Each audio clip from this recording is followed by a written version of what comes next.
Cefet, estudar, e de lá eu fui para o Espírito Santo, onde sou formada pela Universidade Federal do Espírito Santo. Nós fizemos a mesma graduação, na mesma universidade, então a gente tem muita coisa em comum em termos de ensino da psicologia. E depois de formada, eu decidi retornar para a cidade, porque era uma vontade minha, um sonho meu. Eu voltei para a cidade assim que eu terminei a graduação. Fui trabalhar aqui no Loide como professora, trabalhei aqui 4 meses. E depois disso fui trabalhar no município como psicóloga da assistência social. Eu tenho 11 anos de experiência na área social e, para além disso, também sou psicóloga clínica. A psicologia hoje, ela adentra praticamente todas as áreas que vocês pensarem, mas a gente está inserido em todos os lugares, em todas as áreas. Na área esportiva, na área clínica, na área social, empresarial, do trabalho, enfim, todas as áreas que vocês pensarem hoje dentro de trabalho, vai estar o psicólogo inserido nesse universo, porque hoje já se entende a importância do psicólogo nas diversas áreas. Então eu vim para trabalhar na área social, foi minha paixão durante muitos anos, trabalhando em todas as áreas da assistência social, tanto básica quanto média alta universidade.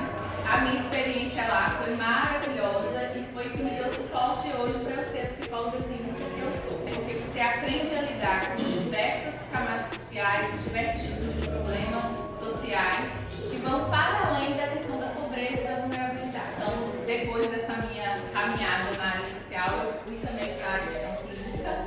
Hoje eu sou psicóloga clínica, atendo adolescentes, adultos e idosos. Além do que a psicologia oferta para a sociedade, eu acho que é muito importante que a gente entenda a importância da psicologia para nós mesmos, porque eu acho que a gente começa a se transformar, a partir do momento que a gente entra no curso, que a gente começa a entender como que funciona a mente humana, como que funcionam as relações, como que funciona a sociedade, e a partir disso a gente começa a entender qual que é o nosso papel perante a sociedade, qual é o nosso papel nas intervenções que a gente faz, como que é essa escuta em relação ao outro, como que eu escuto o outro de uma forma ética, como o Luane falou, como que eu direciono a minha escuta para quem está na minha frente com alguma demanda, seja ela por uma questão de adoecimento, ou seja por uma questão de autoconhecimento, que é uma coisa que eu gosto de frisar. A gente não precisa ficar doente para ir ao psicólogo. A gente pode ir para o psicólogo sem estar doente, para a gente se entender, para a gente se conhecer, para a gente saber como que a gente funciona, como que eu estou no mundo e me comporto perante o mundo. Então é muito importante que a gente faça esse trabalho de autoconhecimento, porque a psicologia está aí para ofertar isso para vocês, orientação, autoconhecimento. Então existem N formas de a gente trabalhar a nós mesmos através da psicologia. Eu espero que através de hoje vocês tenham esse olhar e essa oportunidade de pensar que a psicologia ela também está para promover saúde, não só a questão de tratar o adoecimento. Todo mundo sabe o que é segredo. Dentro da psicologia, a gente tem uma palavra chamada sigilo. Não é a mesma coisa que segredo, porque segredo é uma coisa que eu confio em você e eu espero que você não conte para ninguém que você não faça nada disso. É o que a gente existe entre o profissional e o paciente. Tem um sigilo dentro da sessão onde eu, enquanto profissional, não posso expor o que vocês trazem para mim para outras pessoas. Mas com o sigilo profissional, onde que eu não vou vir na escola, sair daqui do 3º ano e vou entrar aqui no 2º e dizer tudo que vocês falaram para mim. E além do mais, a gente entende que o sigilo ele é muito para guardar nós profissionais. Eu não posso dizer. Vocês, enquanto pacientes, se sentirem à vontade de falar para alguém que tem aqui na sessão, é direito de vocês, porque aquele momento é de vocês. Então a sessão não é minha, é de vocês.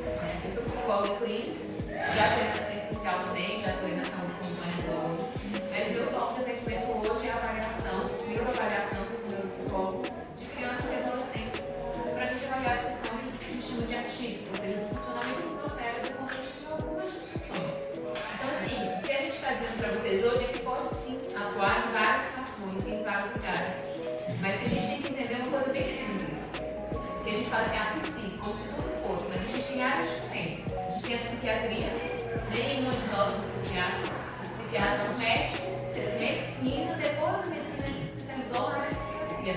Então eu não posso receitar para tirar a medicação, vânia e caneta também não.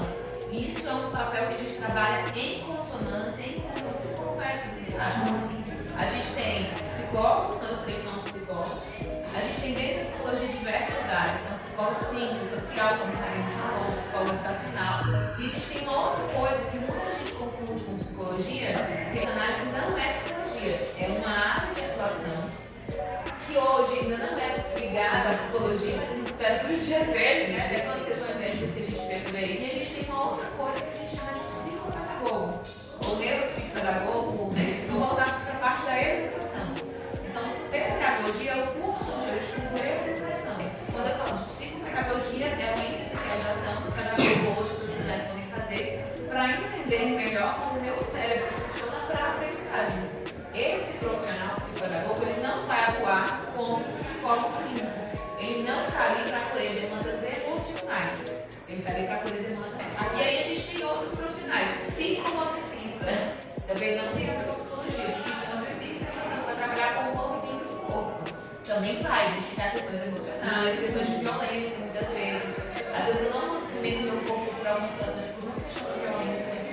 Paro de mexer, de andar, de fazer algumas coisas direito. Aí eu caminho para situações diretivas, assim, para quem que vai. Mas o psicomotricista trabalha com a motricidade, o meu corpo físico, então a gente tem muitas coisas.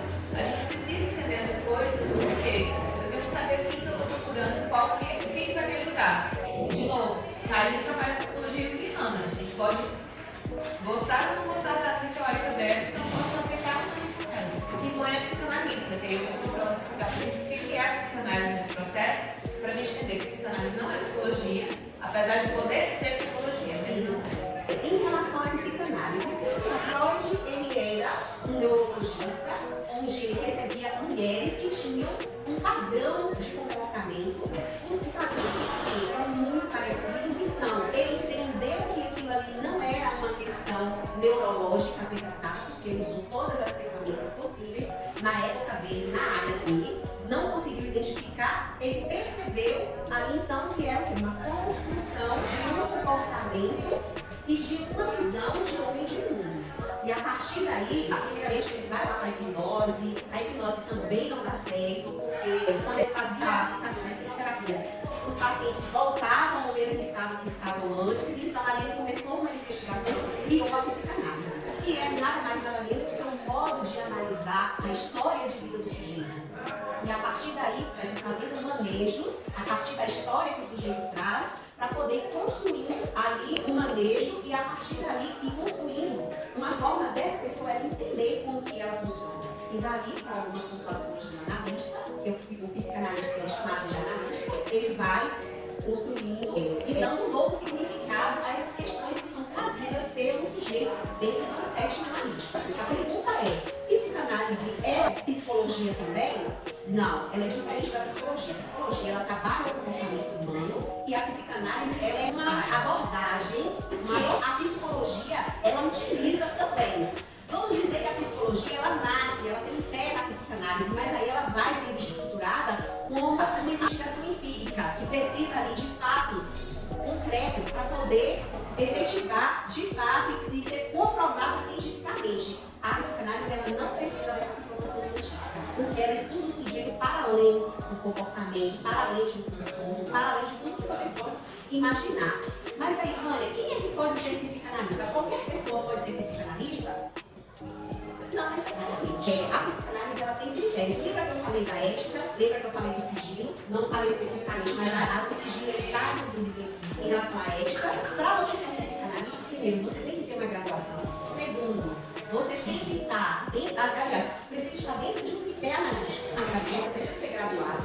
Você precisa fazer análise pessoal e também precisa fazer supervisão, que é supervisão clínica. Se não estiver dentro, que esse estudo também é estudo teórico, que é o tripé, na verdade. Então, para você ser um psicanalista, você precisa estar dentro do tripé analítico. Se não estiver dentro do tripé, isso é de longe psicanálise. E a gente vê muitos profissionais que fazem um cursinho de 6 meses e se intitulam psicanalistas. Outra questão que você também pode ser psicanalista. Você faz análise há muitos anos, tipo 20 anos, 30 anos de análise, e aí você tem o direito de ser psicanalista, mas você também precisa estar dentro do tripé, que é o estudo teórico, que é a supervisão e a análise pessoal, que esses três é a base que não dá, é inegociável para você se tornar um psicanalista. Se tiver o desejo de ser, eu sugiro para vocês, enquanto psicóloga, a minha abordagem é psicanálise, que façam psicologia. E depois, se a psicanálise capturar vocês, se fizer sentido para você, né? Aí você faz uma especialização, entra numa escola de psicanálise e outra, esse estudo é pro resto da vida, tá? Porque é uma construção a cada dia. Então não dá para dizer assim, fiz uma especialização em psicanálise e vou parar por aqui. Não, você precisa, lembra do tripé analítico? Você precisa estar dentro desse tripé, precisa estar estudando constantemente. Todos os dias lançam publicações de estudos relacionados à psicanálise e a gente também precisa se atualizar. Por quê? Quando Freud lançou a psicanálise, quando ele criou a psicanálise, foi lá em 1900, uma coisa, mais de 100 anos atrás, era um outro momento. Freud cria isso num momento que é diferente do momento que vivemos hoje, que é um momento contemporâneo, mas a gente sempre fala que a psicanálise ela é atemporal. Por que atemporal? Ela se dá através dos tempos. Algo que foi feito lá na era vitoriana, ainda hoje ela tem sua efetividade, mas a gente precisa ter o cuidado de saber qual profissional a gente vai buscar. Quando a gente vai cuidar da nossa mente, a gente precisa ter um cuidado especial. A gente faz a separação do corpo e da mente porque a gente vive ainda numa sociedade que tem um pensamento cartesiano e separa o corpo e a mente. Mas na verdade essas coisas são uma coisa só. A nossa mente ela não funciona sem o corpo, assim como o nosso corpo não funciona sem a nossa mente. Então quando a gente vai cuidar da nossa mente, automaticamente a gente também está cuidando do nosso corpo. E eu não posso entregar coisas da minha vida pessoal, são tão importantes, são tão íntimas para qualquer pessoa. Eu preciso saber se esse profissional de fato ele tem esse título que ele está. Eu preciso saber se ele realmente está ligado a um conselho, porque todos nós aqui somos registradas por um conselho, e a função dele é investigar se nós, enquanto profissionais, estamos fazendo o nosso trabalho de forma ética. Então, se acontecer qualquer situação, qualquer problema que venha trazer prejuízo ou dano para o paciente, nós podemos, inclusive, perder a nossa carteira de registro e ser proibido de atuar. Inclusive, a psicanálise ela não é regulamentada nesse sentido de ter um conselho. É uma das diferenças. E é uma das diferenças. Então, eu posso ser investigada e posso ser punida por alguma coisa que eu faço, porque eu sou psicóloga e pertenço a um conselho da minha psicologia. Mas se eu for investigada só como psicanalista, a quem vai procurar? Ninguém.